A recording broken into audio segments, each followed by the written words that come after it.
Today we're going to talk about the recording process, particularly aimed at the Steelpan, right? Um, let's kind of get started. So let me just start by introducing myself. My name is Maarten Manmohan. I run a studio company and a production company called Random Design Studios. I have about 15 years engineering experience, sound engineering experience, and Random Design Studio has been in existence for about 13 years. It's a project studio. I'm in the studio space right now in the control room. I have a bit of experience doing Steelpan. One of the major projects I worked on was the IndigiSounds Steelpan library. My studio recorded all the pans for that library. It was about 30 different pans, everything from kind of Bertie Marshall pans to Duppy pans, and we did everything from single tenor pans all the way up to, I think we did a 9-bass arrangement as well. So it was really interesting getting to do that. Also, I was on the beta testing team for the percussive harmonic instrument, the Phi. I don't know if any of you have seen the Phi before. It's a digital pan. Also was the engineer on Bugsy's Single Rose, which was a tribute to Sparrow. Again, that we did that on the Phi. It was a fun project to kind of work with a master like Bugsy, or I should say Dr. Bugsy Sharp now. I also recorded Panorama at UTT. So those UTT alums from the music tech program would know. You kind of have to do that as part of your program. So I recorded everything. I did prelims, semis, and finals. And I did large band, small band, and medium band. Have to record with Professor Watanabe and Katz. I mean, it's a fun experience, but it's a little tiring because you're there all day recording for maybe 8 hours a day doing the different bands. Yeah, I also recorded Pan in my studio space for I think at least 50 different or 60 different times. So doing different projects from rock to pop, soca, dancehall, like Skid Novelli. I don't know if you guys know Skid Novelli. They're a kind of rock band that uses pan. The last album we did here, and Andrew played all the pan on that. I think he has a Bertie Marshall pan. I'm not sure. Maybe Andrew could answer that sometime. I'm not sure. And well, then yeah, finally I studied carnival studies for my master's at UTT under Choktas. So, and yeah, Steelpan studies was part of our program. So yeah, let's get into this thing.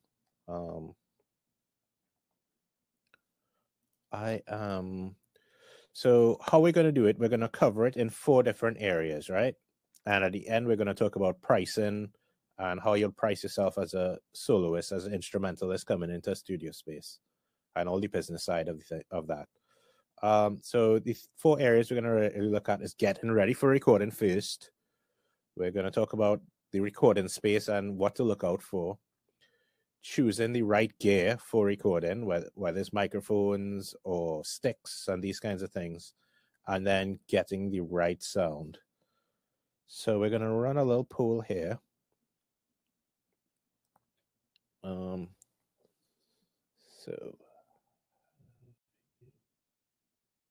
let's see how this goes.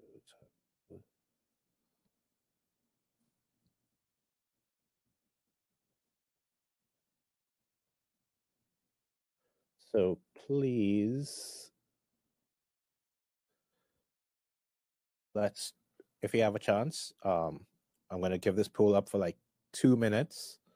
So just answer yes or no if you've ever recorded your Steelpan before.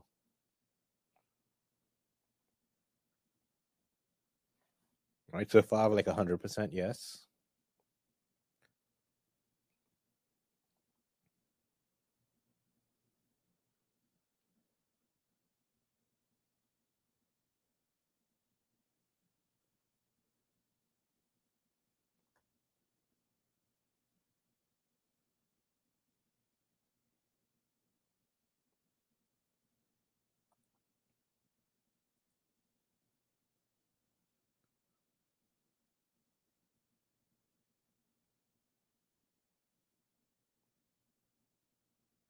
right, I think that should be everybody that answered there. Right, so yeah, about 70% of you said yes, you have recorded Steelpan before. It's a really fun process recording Steelpan, so let's kind of get into some of the nitty-gritty about doing it. So we're going to start with one, getting ready for the studio. Oh man, my PowerPoint looks weird here. All right, so yeah, we're going to be getting ready for the studio. So I'm going to run another little poll real quick here. How much of you, let's go, how do we do a new poll?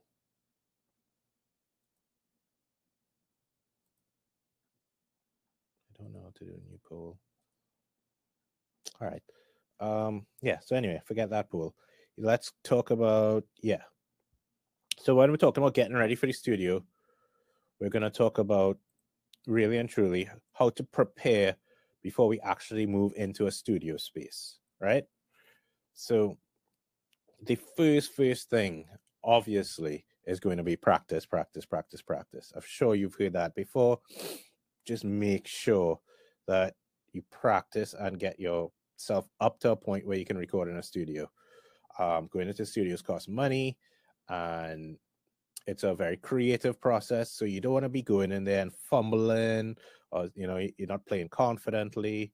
So practice. What I like to highlight and what I tell people before they come in the studio, or before you even think about getting into the studio production, is learn a bunch of popular songs on Steelpan and learn like the different melody lines, learn the vocal lines, and make sure you can pick that out. Pick out the hooks on classic songs, so the hooky parts, and also on timeless songs. So really get yourself to a point where you are confident on the pan and you can have an array of vocabulary. Next, I'll say identify chops that you like, right? So chops and hooks in every key and at multiple tempos is really, really important to kind of get your skill level up to the point where if somebody's like, oh man, I wish we could have done the song in B flat instead of C. So you're able to quickly say, all right, I can do the same hooks and same chops in B flat. I can easily transpose quickly. Or it's like, you know what? I really like the motif in some popular Miley Cyrus song. Can you do something that sounds similar to that? So you could be able to easily pick out the song, easily pick out what the vocal melody was, and interpret it on your own. Right. Next, we're going to talk about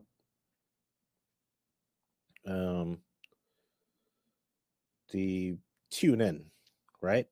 Tune in your pan. I mean, I don't know how many times I've recorded pan and someone comes into the studio with it and one of the notes are just out of tune, and we just have wasted the whole time setting up the microphones and everything, and then say that C note, that low C, just does not sound in tune with the rest of the music. So keeping your pan well in tune is really, really important. And I know you guys are performing, so I know tuning your pan, yes, but make sure and tune your pan. Depends on how often you play it. I'd say every 3 months you should get it checked and should get it tuned. And especially before you get in the studio, make sure and tune it before you get in the studio. The next option we're going to talk about is have those options for different sticks.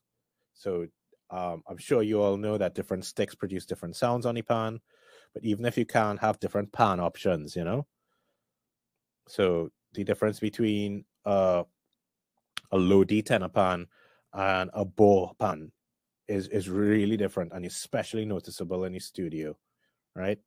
Bow pans may work really well in live because it has all this projection and stuff, but in the studio it can end up sounding kind of thin, And then finally, what I like to encourage people is to practice with headphones. You see, I'm wearing headphones now. It's a really different sensation playing pan with headphones because you may not be hearing the direct sound of the pan as loud as you're accustomed to hearing it when you're practicing or when you're performing.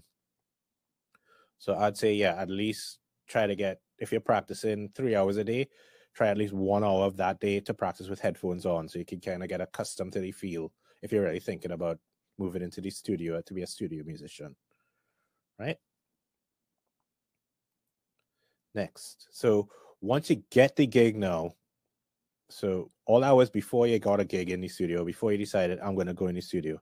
So once you get that gig and once you say, all right, I'm going in the studio to record a song, I'm going to record with somebody, the first thing you need to do is get a copy of the song, right? And once you get a copy of that song, you need to learn the whole song in and out, from all the melody lines in the song, all the chords, and if possible, learn all the harmonies, right? So you know the ins and outs of that song on the pan without any worries. You don't want to go in there and they say, oh man, I really like the melody in the second verse. I want you to play a harmony on that on the chorus for me. And then you're kind of stuck and you have to sit down there and figure it out. And you're wasting people's time and wasting people's money. So, spend time learning the ins and outs of the song before you get into the studio. Well, I mean, once you have the opportunity. The next thing you want to do is identify the key and the tempo, right? Sometimes you're working with an artist or a producer that when they're sending you the song for you to listen to before you decide to get on the job, they'll tell you, all right, the key is B minor, the tempo is 130 BPM, and that's really great. But a lot of times people may not be able to give you that information. So it's up to you to kind of sit down, listen to it, figure out the key, and kind of figure out what the tempo is. Just in case when you reach in the studio, they tell you, oh, okay, well, we slowed down the tempo by 10 BPM from the demo that you got. So just be mindful of that when you're playing. So, just keep getting those things in mind is really, really important. The next step I would say is you need to meet the artist or the producer and kind of get a feel for them, get their vibe. When you're in the studio, it's not only about the technical side or the creative side, but it's about personalities and, how that working relationship is. Um, Kind of figuring out what the artist or the producer likes musically will be really helpful. Get you to cut the session quicker and get you to, get repeat bookings from the producer, the artist, and also kind of understanding how they communicate, because communication is the main thing about being an artist. So is the producer a guy that likes to make jokes or speak sarcastically? You have to kind of feel them out. So you don't want to meet them for the first time when you go in the studio and then you realize that the producer is a guy that just is really sarcastic and makes jokes all the time. And, you end up getting offended because he's like, yeah, great job on that part. And he's being sarcastic. And, he's like, wow, that was complete and utter garbage. And he's just being sarcastic about it. And you feeling offended that you didn't realize that, this guy kind of speaks in this manner, or so yeah, meet them. If you could have a chance to go out for a drink with them or go out to have some food with them, just to kind of understand how they communicate. If I'm going too fast, please let me know. I'm just trying to get through as much as we can before we get into questions, because I know people will have questions. Right, so I'm going to try this poll thing one more time. Reset poll. Add a new poll. Right, so let's talk about your recording space, right? Have you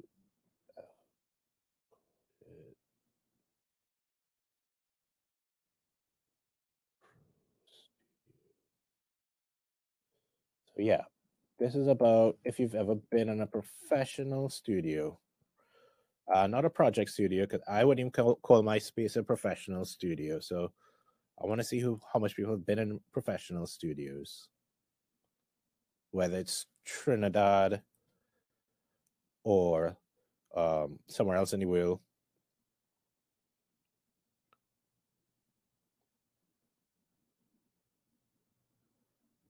There are one or two professional spaces here.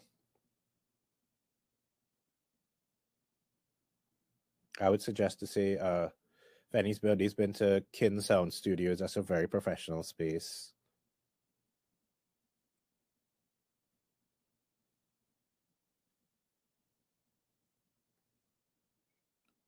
All right, I'm just giving it one more minute.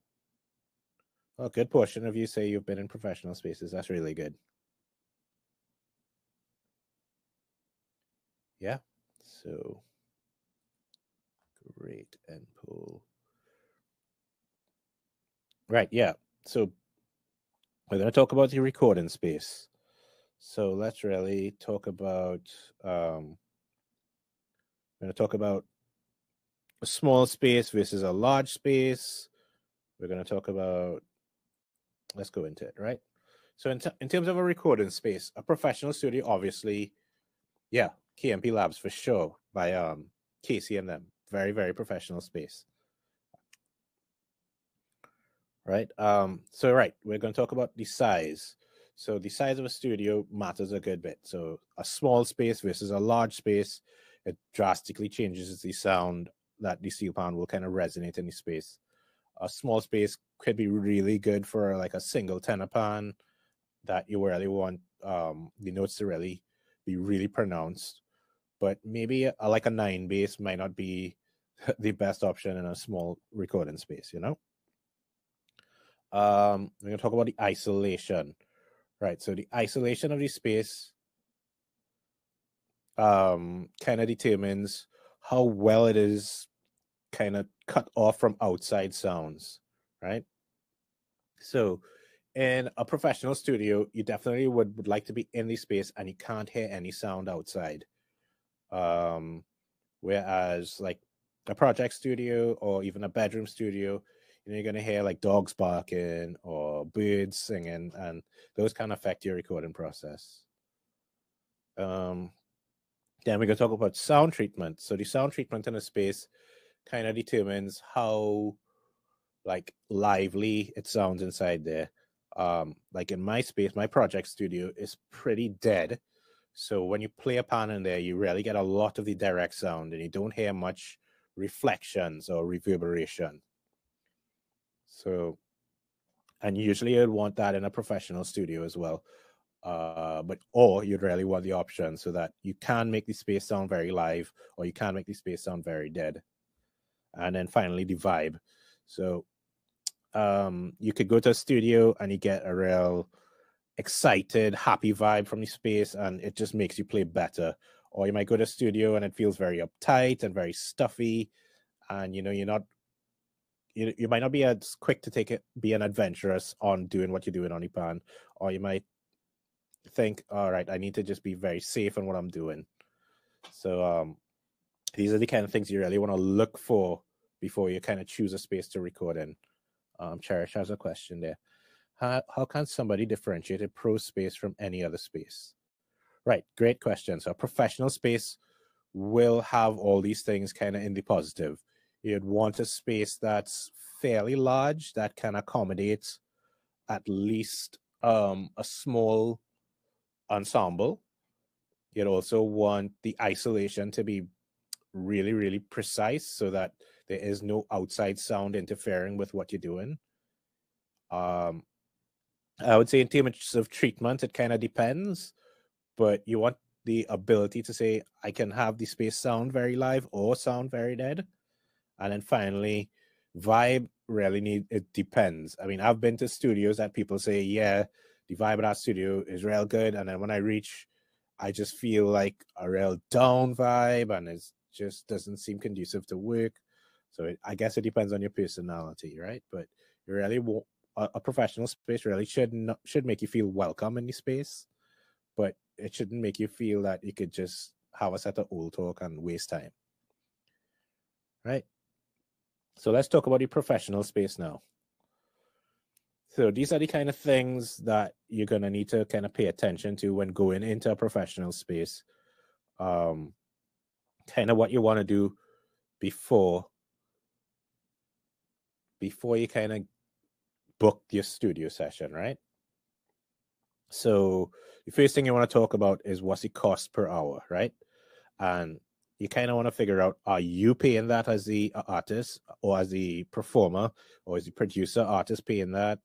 What's the arrangement there? You also want to find out what's the kind of cost for a run overtime. Are you allowed to be 15 minutes overtime, or are they going to charge you an extra hour if you go over 15 minutes?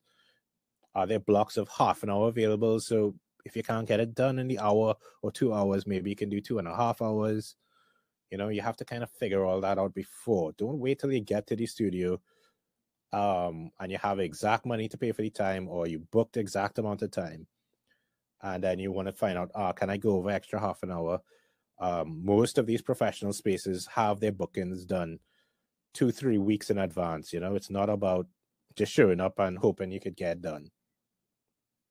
You know, book your time, find out how much time is needed, and give yourself a half an hour or hour extra just in case. You know, next thing, their policies on guests. Not every professional space is going to say, yeah, you could bring 5 people to the studio with you. You know, you have to know if you have a spouse and you want your spouse to come in the studio, is that okay? If you have a child, is the studio space child friendly? Can I bring my child? If you have another musician that you want to kind of help you out in the session and kind of tell you what you're doing, if it's good or not, find out if that's okay. If you have a manager that you want to come with you, find out if that's okay. And this is kind of particularly more important now as we have all these COVID restrictions. You know, you don't want to go into a studio space and there's 15 people in the space, and, you know, not everybody's wearing a mask, or somebody might say they've taken off a mask just to get a drink of water like this. You know, the next thing, cancellation policy, right? Is a studio okay with you canceling? How far in advance do you have to cancel so you won't be charged for the time? You know, I know generally most spaces say 72 hours is their cancellation policy. After that, they want at least 50% of the booked time. This is for professional spaces. I know project studios are a little more flexible, so you need to find that out again before you go and book your time. Find out what's the cancellation policy, because things come up. The next thing I want to find out, how much experience does that space have with recording Steelpan? Steelpan recordings are not the typical vocal recordings. They're not the typical drum recordings. It's a very specific sound, you know? Find out what kind of pans have they recorded? What types of music have they done? What sounds are they accustomed doing? And it's not out of the question to ask for samples of stuff they've done, right? I mean, you're paying a fee for a service, so you really want to find out. You are allowed ask them, can you send me some samples of some Steelpan recordings you've done? There's no problem there at all. And then finally, yeah, policies on food and drink, right? So not all professional spaces will have a separate room for you to eat or drink. Usually if you're in there 2-3 hours, you want to be able to drink some water, because I mean, you're working, you know. So yeah, you need to find out if that's okay. Is it okay for you to consume alcohol? You know, not all spaces are going to say, yeah, it's okay for you to have alcohol. And another important thing, recreational drug use. You know, yes, some people need to have those recreational drugs to get in the headspace to really get what they need done in a studio. And I mean, I have no problem with it, but you need to find out what's the policies on that in the space, right? I'll cherish another question. Should riders be necessary for booking a space for recording? Not necessarily. If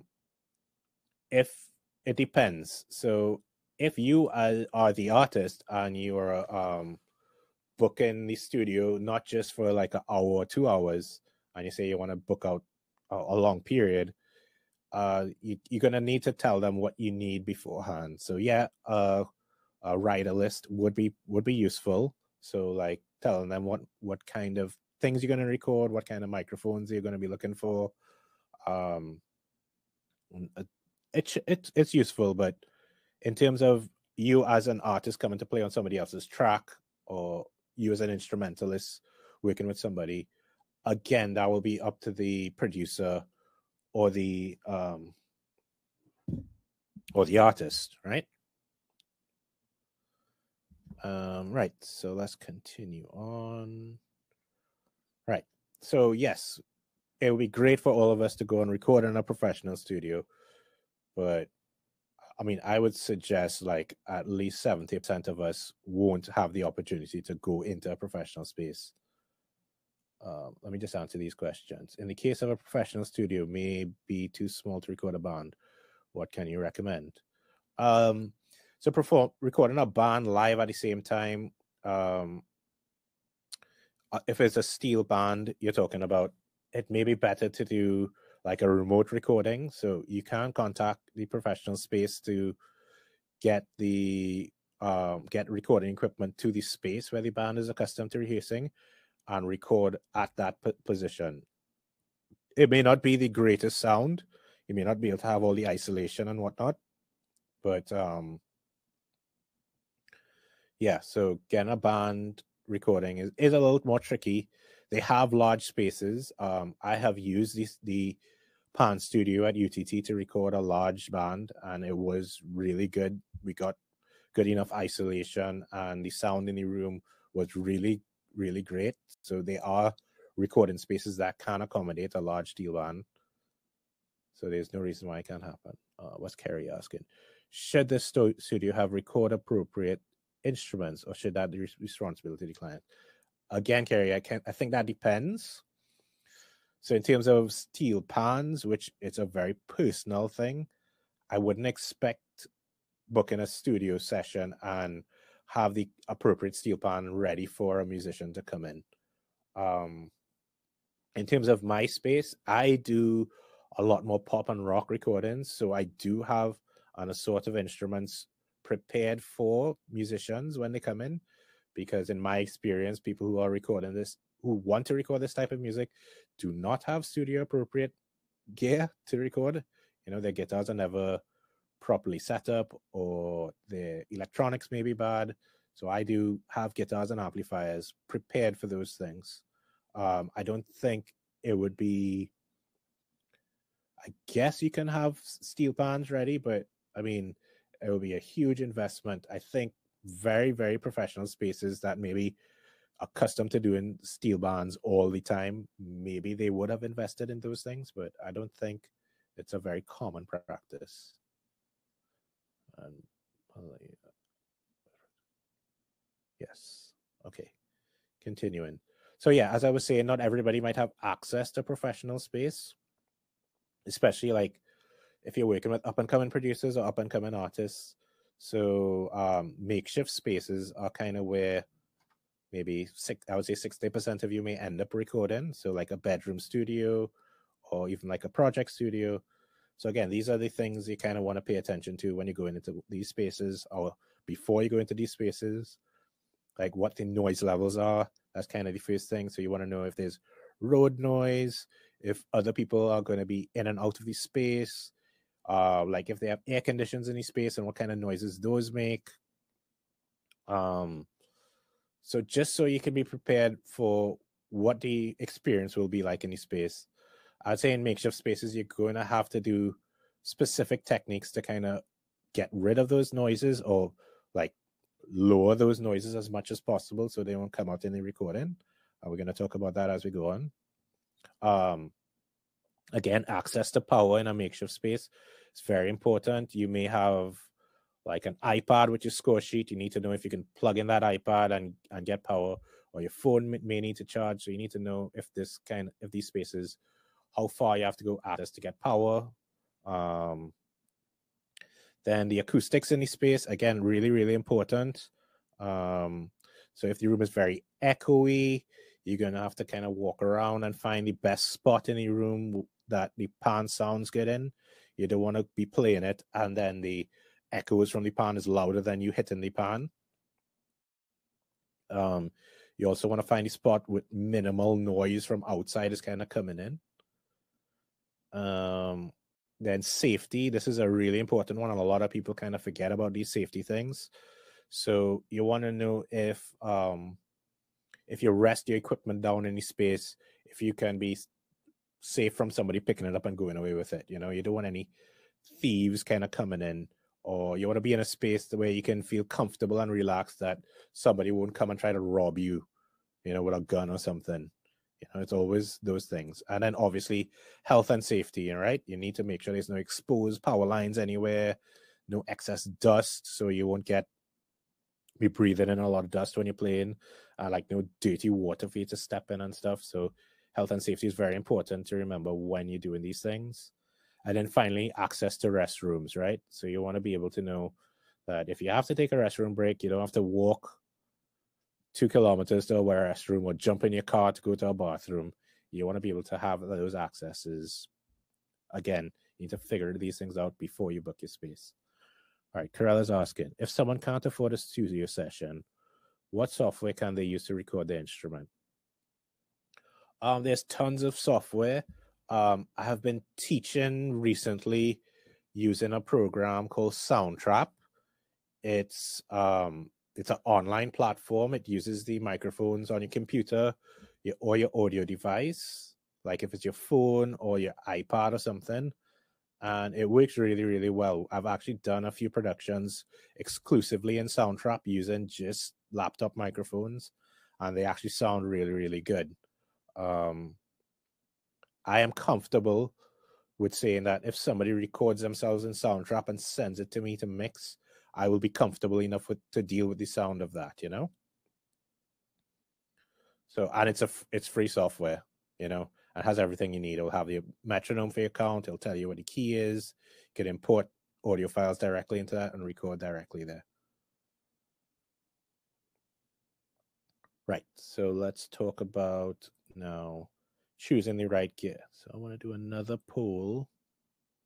Reset poll, start poll. Oh, cancel.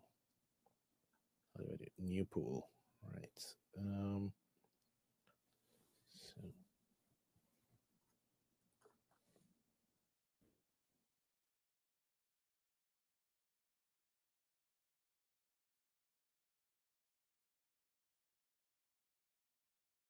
Right. So what I want to know is, do you own a microphone?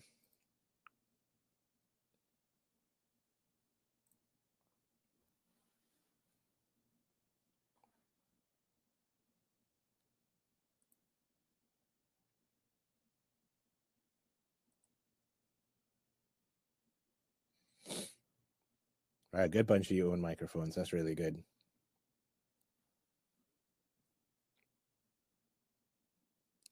I think all musicians and all artists should own at least one microphone, right? Even if it's not just for recording, if it's for performing.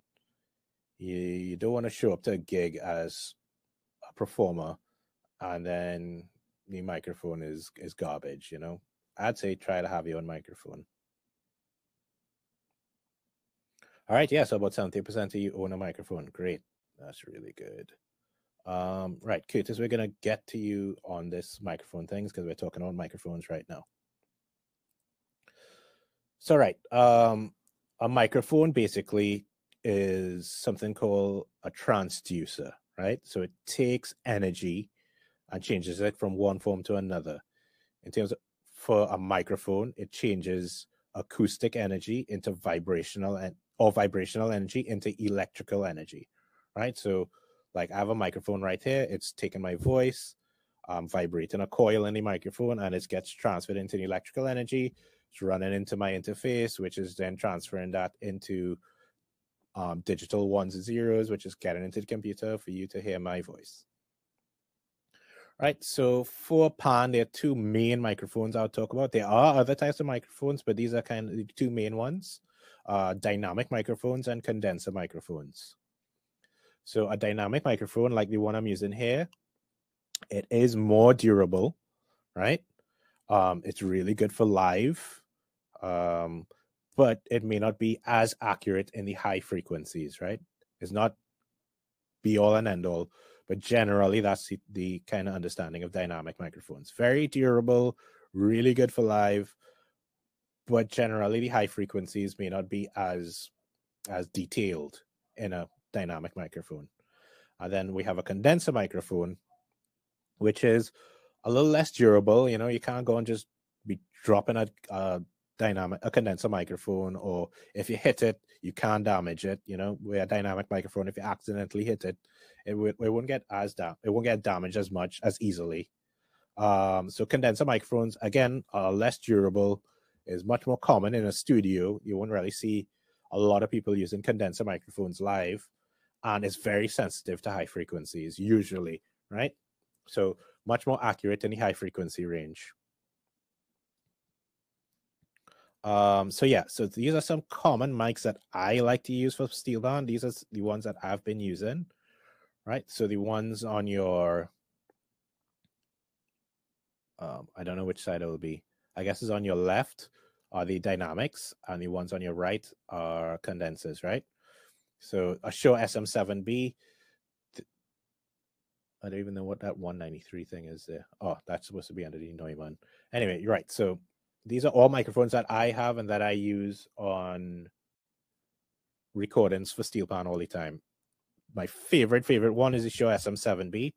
It's a dynamic microphone, but it sounds really good on Steelpan, especially for recordings where you have other things going on. Like if you have a voice or other instruments exist, SM7B works really, really good. Gives you a real clear sound of all the notes.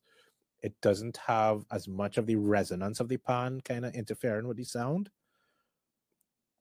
And I really love it. I think for that, in DigiSound libraries, 90% of the pans were done with a Shure SM7B. So all the pans that we use out of those 30 pans that we did, yeah, at least 27, 28 of them were done with a Shure SM7B.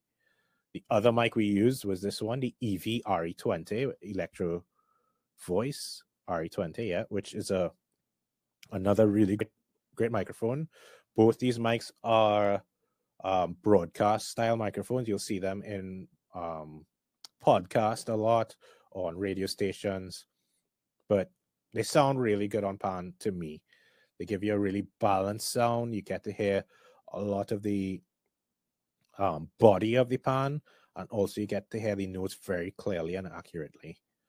In terms of situations where I've had to record, like it's a solo pan piece or the pan is the primary instrument, using condenser mics tend to work a little better for me, as that's the main focus of the sound.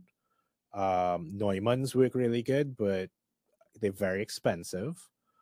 The Neumann TLM 193 is the mic I have, which can handle very high and loud volumes. So it works really well for a pan because it's very dynamic. The difference between loud and soft is a lot. And the Neumann handles those things really well. I've also used the Rode in situations where my Neumann was not available. Again, the Rode is an NT1A, a fairly cheap mic. If you plan on recording yourself, I would suggest getting that microphone. I think they're about 200 US or 250 US or something. It sounds amazing. It's really good, and it's useful on all sorts of things, not just pan. On your voice, on guitar, everything. It's a really good microphone. Right, so let's talk about getting the right sound, right? So what exactly is the right sound? Should the sound be clear? Should the sound be a piercing sound? Should it be a rounded sound? Should it blend with the rest of the instruments? Is the sound we're going for a solo? Is it melody, or is it harmony? Are we doing chords?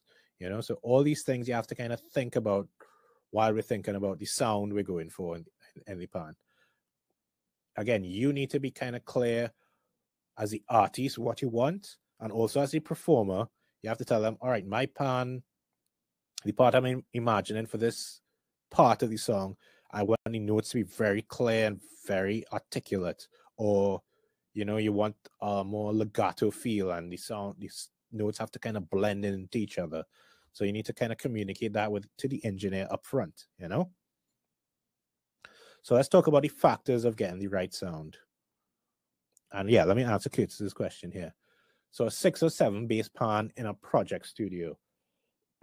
I mean, if you're setting up a 6 bass in a project studio, if the space is big enough and they have access to all the microphones, I'd say get a mic on each pan would be great, and all of them should be the same mic or similar microphones. So if you can afford 6 SM7Bs, that would be great, you know, to mic up each one. In a situation where we might not be able to do all of that, 6 bass can work really well with a condenser microphone, but not close to them, right? So bass pans tend to have a lot of low frequency, obviously. So low sounds in a bass pan take a larger distance to kind of get the full sound of it, right? So because the frequency really actually means how long it takes for the sound to cycle, right? So a bass pan, which are playing notes like C-2 and D-3, really low notes in terms of a piano scale, frequencies as low as 80 hertz and stuff. You want to have a lot of space in the room so that the waveforms can develop properly.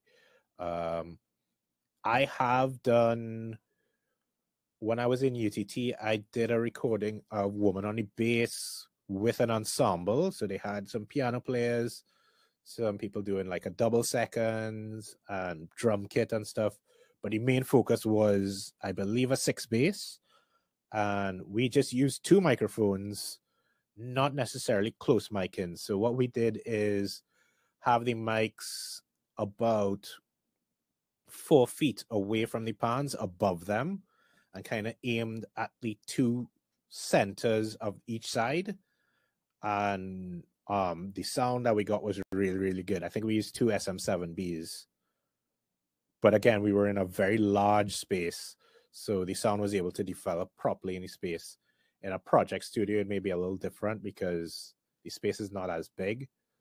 So you may have to use a combination of close mic-in and far mic-in just to kind of get the overall full sound of the pans, right? Right, so let's talk about the factors that will affect it, right? So the first thing, yeah, pan selection. We were just talking about that, right? So a tenor pan will definitely sound different than a double seconds, even though they're playing the same notes, right? A bow pan will sound different than a traditional pan. A chromed pan will sound different than an unchromed pan, right? So you need to know the kind of sound you're going for, and you need to know the sound of your pan in specifics, right? So we know a tenor pan is really good at playing the high notes. The very, very high notes may not be as loud as the lower notes. So again, the engineer will be familiar with it. They will tell you to play the pan first so they can hear and know good mic placement. Generally, well, I'll get into mic placement. Generally, the most amount of pans that the most recordings I've done were with tenor pans, low C and low D tenors. Because it's the most common thing that's requested on recordings. And generally, a single SM7B works really good for me on that. I find chrome pans tend to be a little brighter, and bow pans, again, sounds a little thinner. That's, again, my experience. Y'all will know when y'all try them out. Sticks. So I remember having a conversation with Karel about this either earlier this week or last week. So his sticks make a huge difference.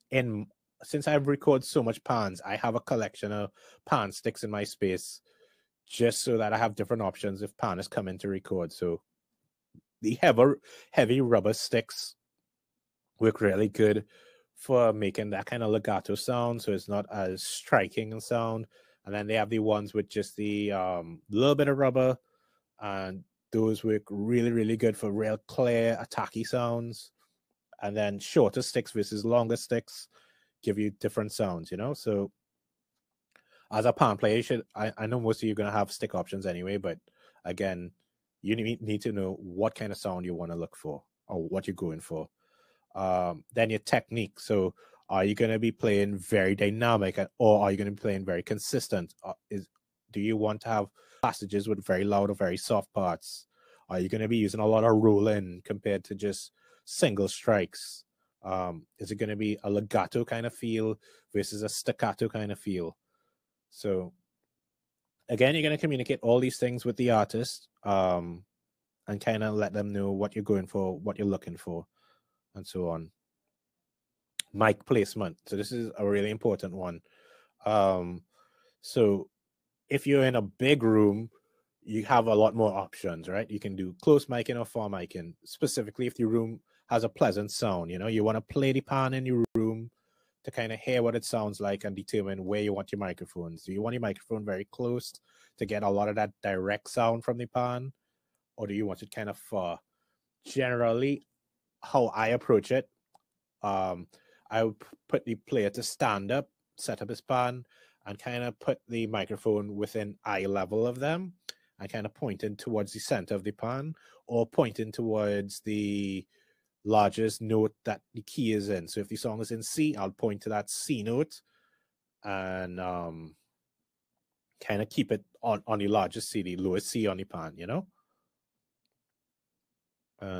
Yeah, and then we're going to talk about the amount of layers you're going to record. Is it just going to be that one layer of melody, or do you want to have double the layers? Is what you're playing very consistent so that you can play it multiple times and they can layer that up and give you a really big clear sound? Or is it going to be that melody plus harmony? Are you going to do chords on the pan? Are you doing melody and counter melody? Are you going for like a kind of orchestrated pan sound where you're going to do one thing doing the voice of the tenor pan and then something else doing the chords and like the double seconds of the guitar pan? You know, all these things, again, you have to kind of know what you want to do. And then finally, all the post recording effects, right? So is it going to be a part where it's more artistic and you want to hear the pan kind of delayed and bouncing back? Are you going to use reverb to make it sound like the pan was played on a much larger space?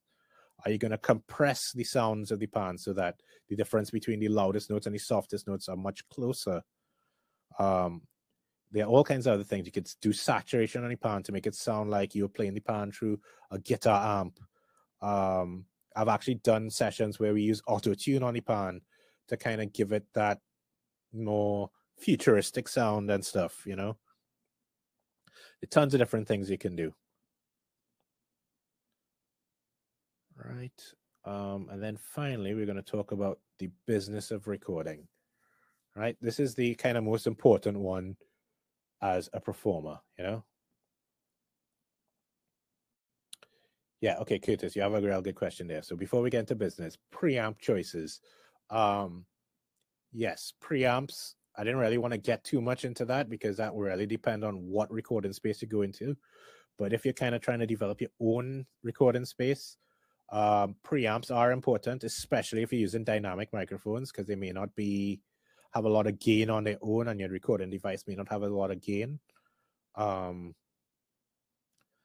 I use Neve style preamps because to me they work really good for Steelpan. They are a little smoother on the top end, so they don't sound as harsh. They are a little more expensive, but they are substitutes that kind of sound that way. So you would want a preamp that kind of gives you a smooth top end, because a pan can tend to sound harsh, especially like a tenor pan can tend to sound harsh in the top end. And you don't want to have to use a lot of equalization after you've recorded to interfere with the sound of it, because you really want to get the realistic sound of it to start with, and then you can play around with it there. And do I have a preference with regards to compressors, gates, and expanders?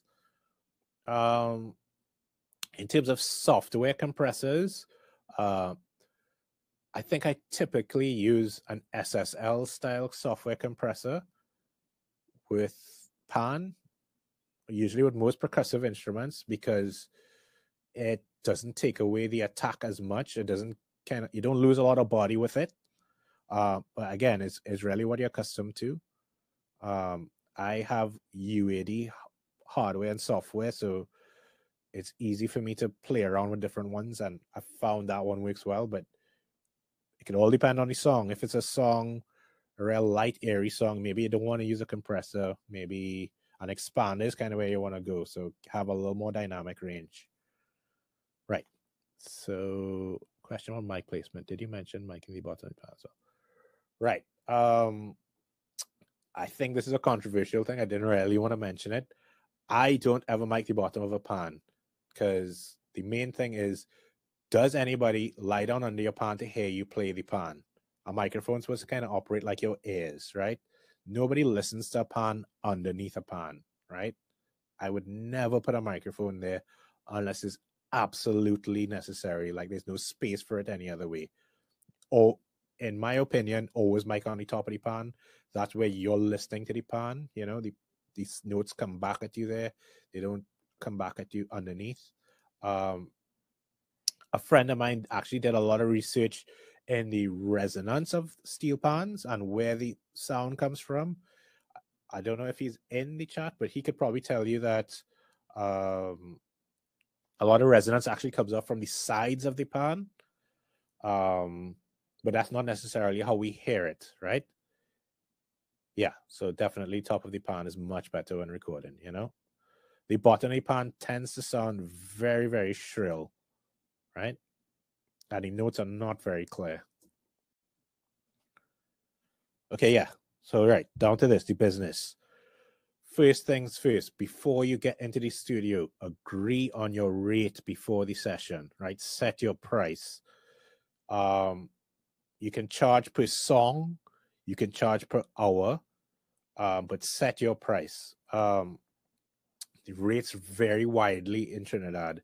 I've recorded panists from $500 for a song, and I've worked with people that say they charge up to $5,000 a song, right? So it depends on your skill level and your experience. You know, you really want to kind of set that before, so you don't show up to the studio and you tell them, all right, it's going to cost you $2,000 for my session, and then the engineer or the artist is like, well, that's too expensive for me, you know? So set that before you get into the space, before you even agree on anything. And then finally, agree on your recording splits, right? So even if you're being paid up front, there's no reason why you can't ask for a percentage on the song. You're composing music to go on to a song, unless you didn't compose anything and you're just a performer. But even in those cases, there's no reason why you can't ask, right? So agree on your recording split, right? Do you want to be a part owner on the master? You know, even if it's 5%, 5% is better than zero. Are you going to be listed on the copyright registration for the song? So you just need to make sure and sign everything all about the song before the song is released. Don't wait till the song is released and gets 2 million plays on YouTube and blowing up on the radio to then run back to the producer and say, hey, I want some points on this song. Why you didn't give me some points on this song? Do that beforehand. Even though you might think, nah, the song's not going to be a hit, make sure and get some points on the song beforehand, right? No matter what. And then the last thing you need to make sure of is, are you going to give rights to your name and your image for the artist to use to promote the song, right? They can't just use your name and use your image. If they're using that, you need to sign a release form for them to do that. Right? Yeah, and Brian says that. Yeah. Also be sure you have your full proper legal name for all your contracts. Right? Yeah, of course. All contracts, you need to have your full proper government name. Don't go and sign anything Zesapanis or something like that. You need to have your full legal name on all contracts, all agreements. Right, so yes, let's see if anybody has any other questions now. Sorry it took so long. But yeah, any other questions? I think I answered all I saw as we went along. But if anyone has any other questions, now would be the time. I think I have like 5 more minutes. Is there anything that you would have wanted covered that I didn't cover? I really didn't want to get too much into the engineering side of it because I don't think I could cover that stuff in an hour.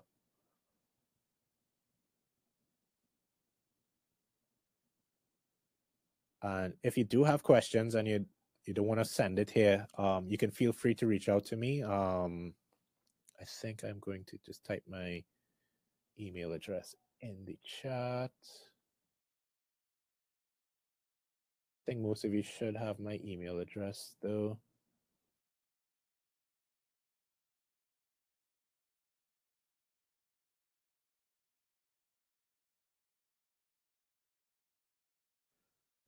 Right.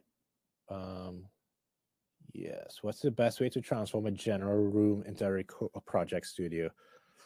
Yeah. So, I mean, if you have a room that's fairly isolated, that's the main thing. You have to make sure you want to make sure your room is not like close to a road or close to like where dogs are barking.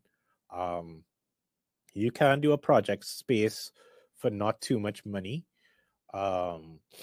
Generally, you can do stuff like get blackout or soundproof curtains and just kind of use that within the room, put up a bunch of curtain rods and kind of cover the whole room in that. Make sure you get like some sort of thing to record with, some microphones, some cables, headphones, and try not to do, if you don't have a large enough space to say do 2 rooms, you can't do everything in 1 room. You just would be operating on headphones, right? But yeah, easiest way, blackout curtains, some curtain rods. I mean, it'll cost you $1,000 depending on the size of the room, right? It'll do a good enough sound treatment. I mean, get a carpet for the floor if you can. It'll do good enough sound treatment that you can do professional recordings in the space once you use the right microphone techniques and stuff.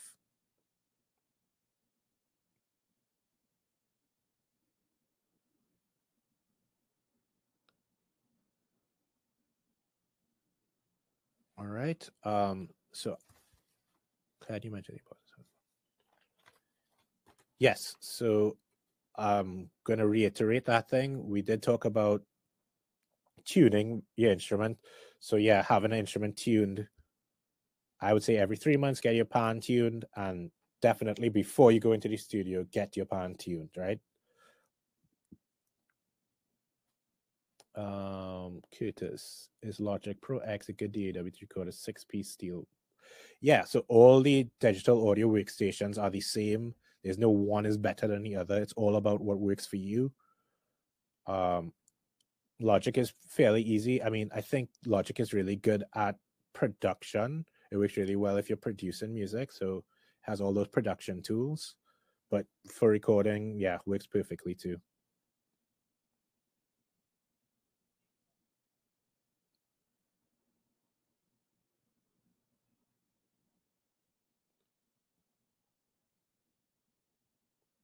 All right, so if we have no more questions, I'm going to say thanks everybody for today. I believe Akua is having a discussion this afternoon. I can't remember with who, but those sessions are going to be really great. So yeah, make sure and log on. I think it's going to be streaming live from MusicTT's Facebook page as well as the YouTube. So make sure and log on to those and check those out. And yeah, thanks for everybody for being part of this GW thing. And we'll see you tomorrow. Take care.